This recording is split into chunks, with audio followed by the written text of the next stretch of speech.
As someone who speaks out on the issues that men and boys face, it's a daily thing that I'm going to get, let's call it, some negative feedback.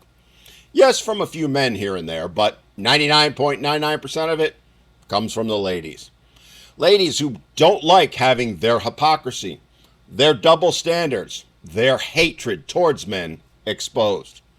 Ladies who don't like having to take responsibility or accountability. It's a reality that anyone who speaks out on behalf of men and boys has to deal with. No matter what you say, no matter how calmly you say it, no matter how factually, how heartbreakingly real it is, there's going to be a whole bunch of women who are going to come after you for daring to say it. And the funny thing is, they almost universally do it in the very same exact way. It's something I've talked about before, but recently I came up with a new term for it, one that's been used against men for some time now. That term? Simping. Yeah, simping. When it comes to responding to men who speak about the issues they face, women just love to simp. Simp as in, shut it down, invalidate his experience, make it all about them, and pivot to female victimhood. It's part of their playbook, part of their DNA. So let's break it down so we can better understand it and how it works. Starting with step one, shutting it down. What they do is the moment a man speaks a truth that women don't like, their immediate response is to declare, that's not true. For example, I recently did a video where I spoke about how men account for about 75% of all unalivings. Almost immediately, a couple of women commented on it. Where did you hear that? That's not right. It's women who try to commit unaliving more. You probably got that from some red pill incel site. Go get educated, incel. Those are all direct quotes, by the way.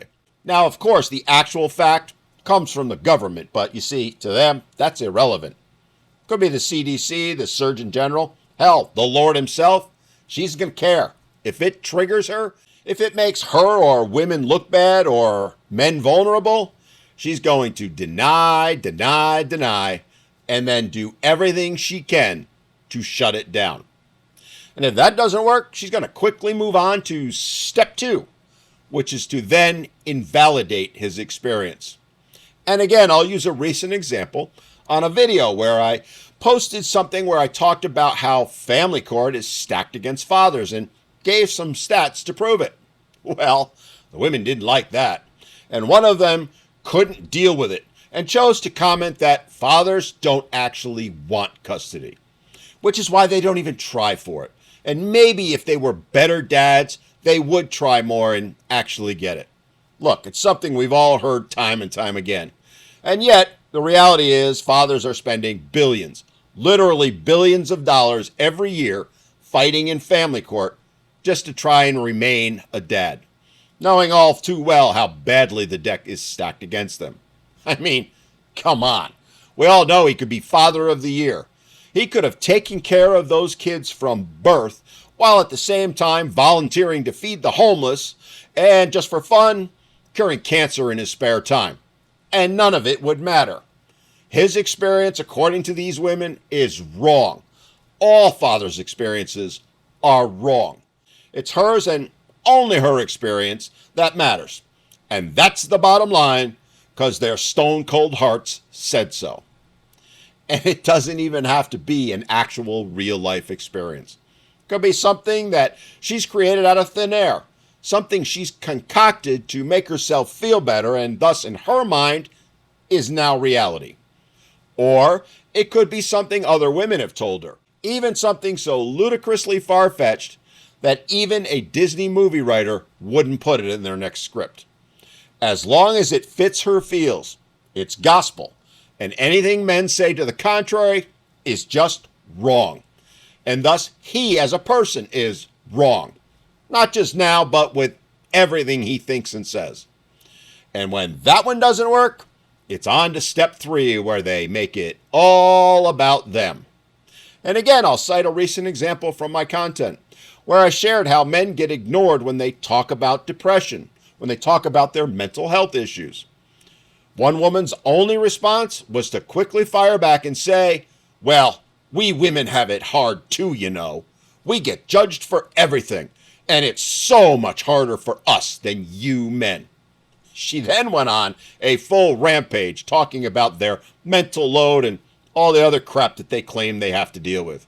It was classic. And you want to notice how the conversation magically teleported to her feelings or that of other women. That wasn't an accident. It's their damn superpower. Again, anything and everything they can do to deny men any caring or concern, they will do. Anything to deny men the ability to talk about their issues or even have them. To women, it's a zero-sum game, one where they and only they get to have problems, and they and only they deserve any solutions to them. And when that one fails, they quickly pivot to number 4, playing the victim card. Again, it's another beautiful example that I'm going to pull from the archives. When a few months back I did a video showing how statistically men are more likely, far more likely to die on the job than women are. Like, say, 10 times more likely. And what was women's response to that one? Did they care? Did they show any concern? Nope. The response was, and again I directly quote, yeah, but women get harassed at work. I'd rather be dead than deal with that. Yeah, okay. The classic yeah, but that they always resort to when things aren't going their way. In this case, she literally said she'd rather be dead than get a weird look from Kyle in accounting. You can't make this shit up. And the worst part is, I genuinely believe she meant every word of it.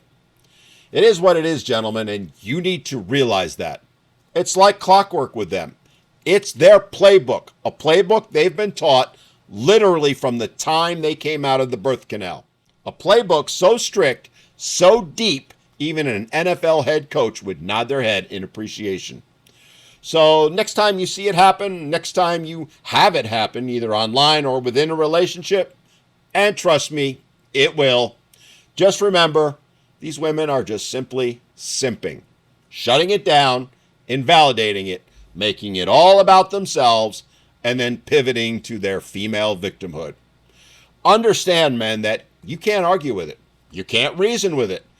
You just have to see it for what it is and walk away from it. There is no point, simply no point in engaging with it, because more often than not, it's not even grounded in reality.